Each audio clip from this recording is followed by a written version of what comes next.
성경 말씀 창세기 17장 1절에서 8절입니다.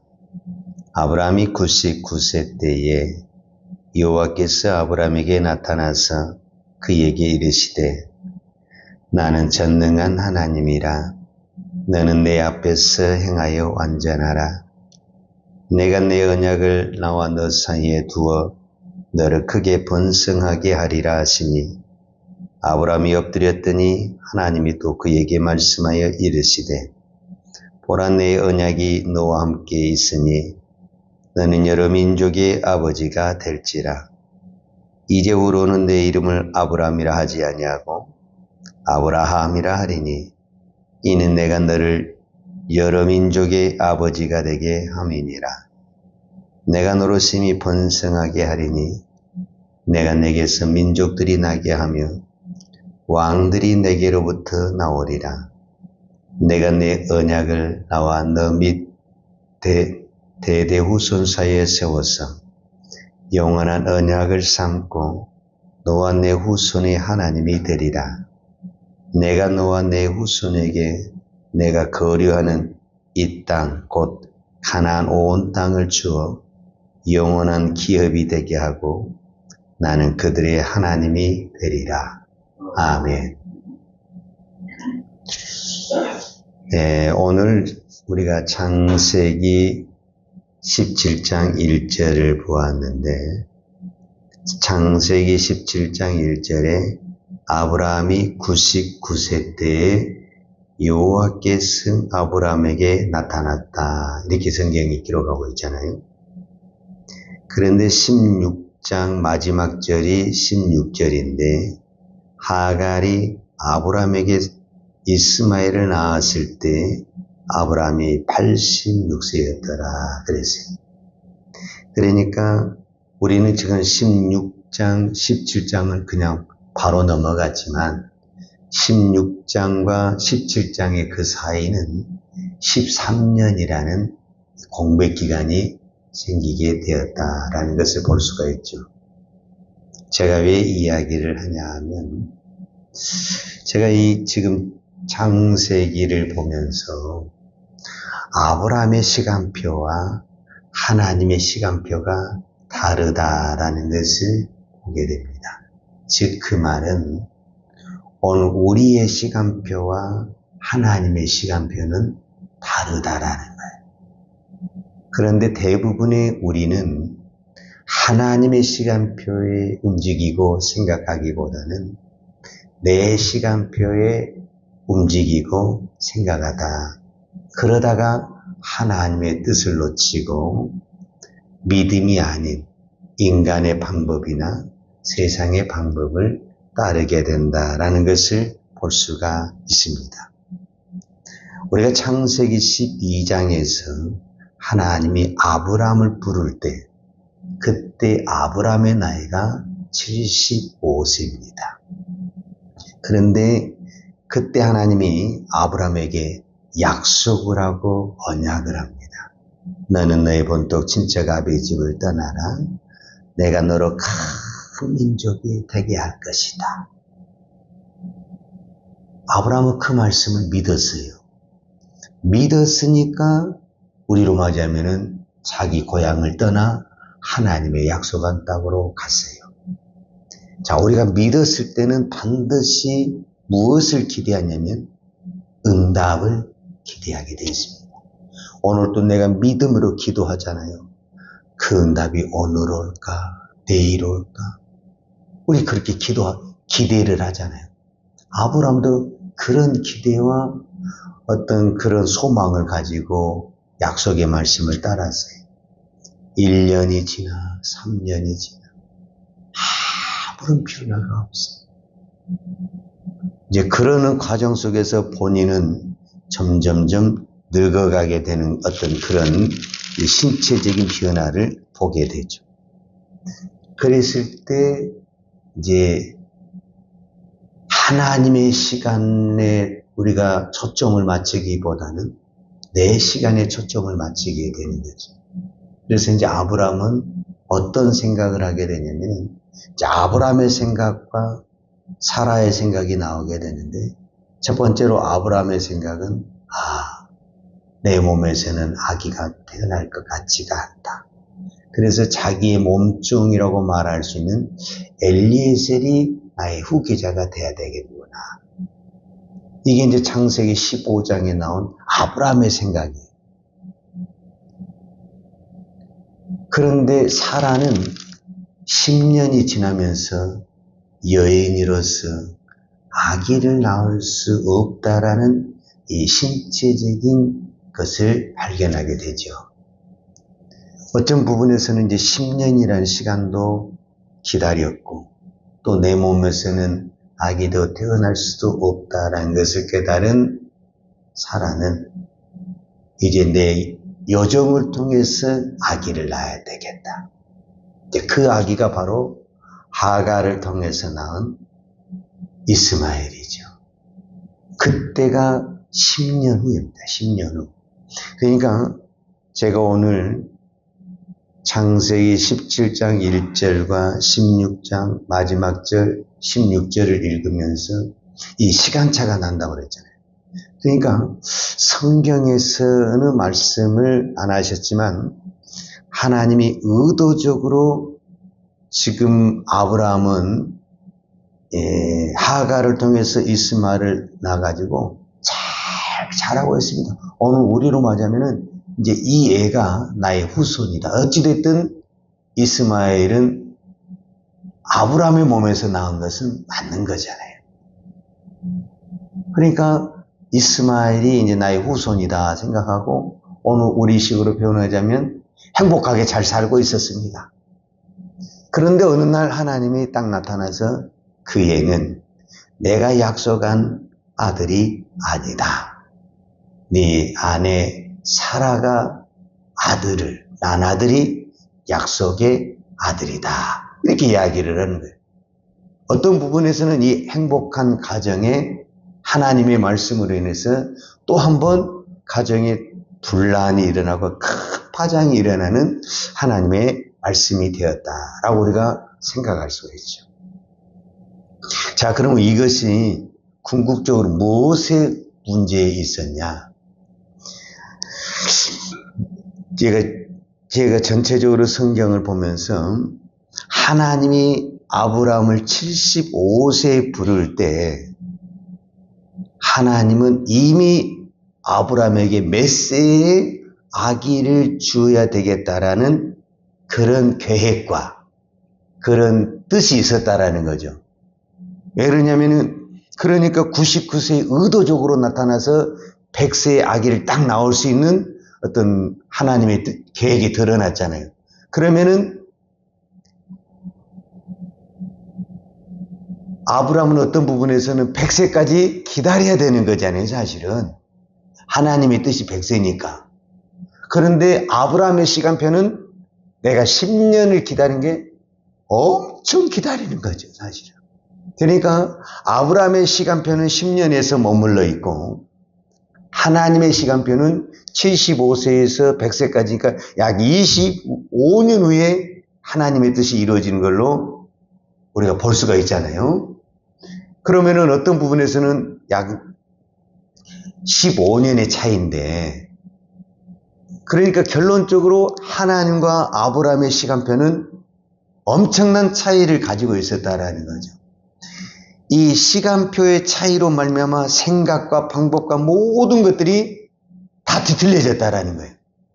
그러니까 아브라함이 100세까지 꾸준히 하나님의 시간표에 맞췄다고 한다면은 이스마엘 사건, 엘리에셀 사건 이런 모든 것들이 일어날 수가 없죠. 그냥 쭉 기다리고만 있었고 그냥 하나님이 주신다고 했으니까 100세에 주실지 언제 주실지 우리는 모르죠. 이제 100세에 줬으니까 우리는 100세에 줬는 것도 아는 거죠. 뭐 120세에 줄 수도 있고 150세에 줄 수도 있죠. 왜? 어찌됐든 아브라함은 175세까지 살았으니까 죽기 전에는 하나님이 준다고 했으니까 주실 거죠. 그러니까 우리는 그 말씀을 엮고 하나님이 언약하셨고 하나님이 약속하셨으니까 그 말씀을 믿고 끝까지 기다렸다고 한다면은 우리는 정말 하나님의 뜻대로 이렇게 다 이루어졌다라고 볼 수가 있죠. 그런데 아브라함의 시간표와 하나님의 시간표가 다르게 나타났다라는 것은 결론적으로 서로의 생각과 방법이 달랐다라는 것을 이 시간표가 증명을 해주고 있는 거죠. 자, 아브라함의 지금 그 시간표가 달라졌다고 한다면은 오늘 우리 모두는 지금 하나님하고 우리의 시간표는 항상 다르다. 우리가 이렇게 받아들여야 됩니다. 우리가 다 뭐하다? 급하다. 하나님의 시간표는 25년인데 아브라함의 시간표는 10년이었거든요.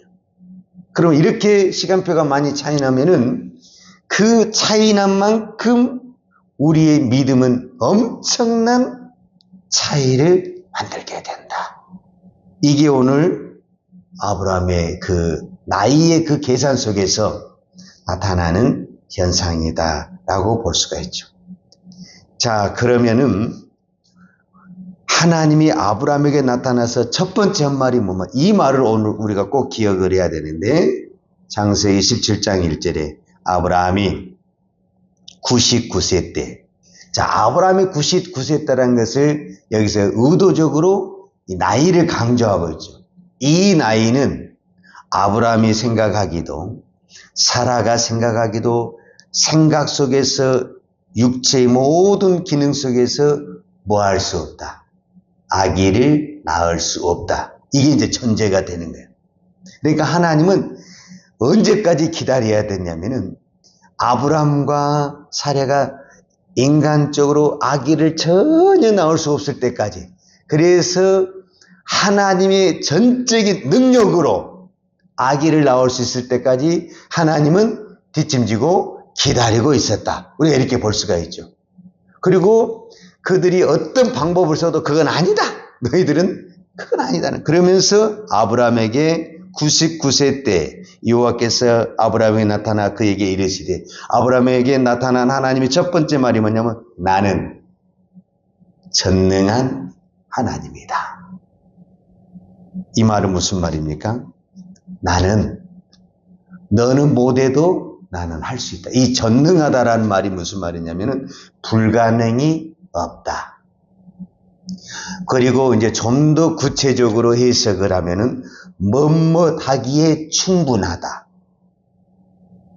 그러니까 우리는 어떤 일을 할 때 시간이 충분하지 못해, 물질이 충분하지 못해, 그래서 이 일을 못해. 우리가 이렇게 이야기하잖아요. 힘이 충분하지 못해. 그런데 하나님은 어떤 일을 하는데, 무슨 일을 하는데 시간이 없어서, 능력이 없어서, 힘이 없어서 그 일을 못하실 수가 없다. 이것이 전능하심. 이제 비슷한 말로는 부족함이 없다. 우리는 무슨 일을 할 때 이것이 부족해, 저것이 부족해, 그래서 이 일을 못해. 우리가 이렇게 결론을 내리잖아요. 그런데 하나님은 전능하신 분이니까 무슨 일을 해도 그 일을 하는데 전혀 부족함이 없다. 우리 인간은 이미 지금 아브람과 사례를 놓고 말한다면은 아기를 낳는데 다 부족해. 충분하지가 않아. 그런데 하나님은 이것과 전혀 상관없이 전능하신 분이니까 이런 상황에서도 뭐 할 수 있다? 아기를 갖게 할 수 있고 무슨 일이든지 할 수가 있다. 그래서 네가 해야 될 일은 뭐냐면은 너는, 하나님이 아브라함에게 하는 거예요. 너는 내 앞에 행하여 완전하라. 여기서 완전하다라는 단어는 현대인의 쉬운 성경으로 어떻게 해석을 하고 있냐면 흠없이 생활하라. 자, 흠없이 생활하다라는 것은 어디에 주로 많이 쓰는 단어냐면은 구약에 제사를 드릴 때 제물이 무엇이 없어야 되냐면은 그 제물의 조건이 흠이 없어야 된다. 흠이 없는 제물이어야만이 하나님이 받으시는 제물이 된다. 이게 그 단어거든요. 그리고 오늘 우리의 예배의 개념으로 말을 했을 때 하나님이 우리의 예배를 받으실 때는 구약의 제사와 연결이 돼서 사도 바울은 너희는 하나님이 기뻐하신 예배는 어떤 예배냐? 우리가 산 제물이 되는 것이다. 이렇게 말씀을 하셨거든요. 그러니까 결국은 우리가 제물이라는 말과 흠없다라는 말과 오늘 성경에 나오는 완전, 온전 이 말이 어떤 부분에서는 같은 말이죠. 그러니까 오늘 우리 예배에 가장 하나님이 기뻐 받으시는 예배는 흠없는 제물, 우리가 산 제물이 되는 건데 제물은 기본적으로 흠이 없어야 되고 그 다음에 반드시 제물은 어떻게 해야 되는 거예요? 죽어야 된다. 살아있는 것을 가져와도 제물이 된 순간 어떻게 되는 겁니까? 죽는 거죠. 죽은 다음에 제물이 되는 것이지 산채로 제물이 된 것은 아니잖아요. 바로 이 부분이다. 그러니까 오늘 우리가 내가 하나님 앞에 제물이 되면은 하나님의 전능하심은 나의 것이 되는 것입니다. 근데 내가 살아있게 되면은 하나님의 전능하심은 내 안에 있는 것이 아니라 밖에 있는 것입니다. 그래서 우리는 입으로는 하나님 앞에 그렇게 하나님은 전능하십니다. 아브라함이 하나님의 전능하심을 믿었어요, 안 믿었어요? 믿었죠. 그러나 그것은 내 안에 있는 것이 아니라 내 밖에 있는 거죠. 왜? 내가 제물이 안 되니까. 오늘 우리도 동일하죠. 내가 기도할 때 하나님의 전능하심을 믿습니까? 안 믿습니까? 믿죠. 내가 그 하나님의 전능하심을 못 믿는다면 어떻게 내가 이 새벽에, 이 추운 새벽에 나와서 하나님 앞에 기도를 합니까? 그걸 믿으니까 내가 오늘 또 이 새벽에 나와서 기도하죠. 그럼에도 불구하고 그 전능은 항상 내 밖에 있는 거예요. 내 밖에. 곧 잡을 것 같은데, 곧 이루어질 것 같은데 항상 내 밖에 있는 거예요. 왜? 내 안에 재물이 안 되니까. 능력은 내 안에 있는 것이 아니라 능력은 하나님에게 있습니다. 나에게 어떤 것이 부족하고 약하고 그것은 중요하지 않습니다. 하나님에게 모든 전능하심이 있습니다. 그 전능하심이 내 안에 오기만 하면은 내가 어떤 부족함이 아브라함이 뭐 100세가 되고 150세가 되고 500세가 되고 그건 중요하지 않아요. 하나님의 전능이 임하면 하나님의 역사는 나타나게 되는 것입니다. 그래서 오늘 저와 여러분은 내가 제물이 되는 것입니다. 제물이 되면은 하나님의 능력은 내 것이 됩니다. 이것을 가장 잘 사용했고 신앙의 고백으로 드러냈던 시인이 누구냐? 다윗입니다. 그래서 우리가 시편 23편 1절 여호와는 나의 목자시니 내가 부족함이 없다. 왜 부족함이 없습니까? 이 땅의 인간 중에 부족함이 없는 인간이 누가 있습니까? 불완전한 인간은 다 부족합니다. 그러나 부족함이 없는 그분이 나의 목자가 되시고 그분이 나의 주인이 되시고 그분이 나의 왕이 되시기 때문에 나는 부족한 것이 아무것도 없다. 내가 어떤 일을 하든 전쟁을 나가든 왕이 되든 무슨 일을 하든 왜? 부족함이 없는 그 하나님이 내 안에 계시기 때문에 골리앗과도 이길 수가 있었고 죽음의 골짜기, 사막의 골짜기, 어둠의 골짜기에 대해서도 살아날 수 있었다라는 이 고백이 다윗의 고백이고 다윗의 신앙입니다. 하나님은 전능하십니다. 오늘 그 전능하신 그 하나님이 나의 하나님, 즉 아브라함의 하나님, 다윗의 하나님뿐만 아니라 오늘 나의 하나님이 될 줄로 믿습니다. 기도하겠습니다. 하나님, 오늘도 우리에게 찾아오셔서 나는 전능한 하나님이다. 너는 내 앞에서 행하여 앉아나라. 아브라함에게 말씀하신 것처럼 오늘 기도하는 각자에게 우리 모두에게 하나님이 말씀하신 줄 믿습니다. 오늘도 우리가 이 말씀을 붙들고 온전히 전능하신 하나님만 믿고 나아갈 때 내가 이 땅에 수없이 부족한 것뿐이고 약점뿐이고 허튼 점뿐이지만은 하나님이 그때그때마다 하나님의 은혜로 하나님의 충만으로 하나님의 성령으로 채워주시고 인도하여 주실 줄 믿습니다. 오늘도 이 믿음으로 하나님의 전능하심을 드러내는 하나님의 종들 되게 하여 주옵소서. 예수님의 이름으로 기도하였습니다. 아멘. 여호와는 너를 지키시기를 원하며 여호와는 그 얼굴로 내게 비추사 은혜 베푸시기를 원하며 여호와는 그 얼굴을 내게 향하여 드사 평강 주시기를 원하노라. 이제는 우리 주 예수 그리스도의 은혜와 아버지 하나님의 그 크신 사랑과 성령님의 풍성한 은혜가 오직 전능하신 하나님을 붙들며 오늘도 믿음으로 살아내기를 원하는 사랑하는 주의 종들 머리머리 예와 이 나라의 민족과 한국 교회 위에 온 열방의 이 생명의 복음을 증가하는 선교사님들 위에와 사랑하는 주의 자녀들 머리 위에 이제로부터 영원토록 함께 있을지어다. 아멘.